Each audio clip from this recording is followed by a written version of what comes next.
रे छौरा लकवा वाला रे छौरा लकवा वाला रे छौरा लकवा वाला गेले ग चुमा दे कर न हाला चल चल बाबे ना हाथ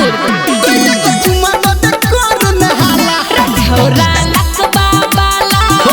रे छौरा लकवा वाला घर कोबा छौरा लकवा वाला चल चल रे छौरा लकवा वाला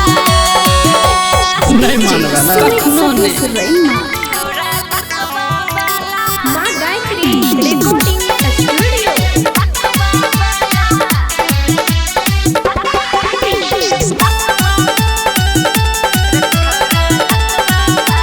हे गई चल बाजार आई शॉपिंग करेबो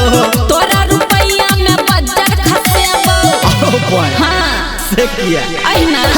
चल बाजार आई शॉपिंग करेबो तोरा रुपया में बजट खसेबो ओह गजब छजहिया के ढाला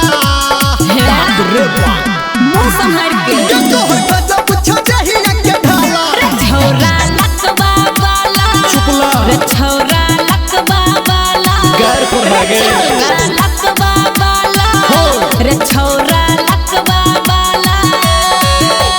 ठीक छै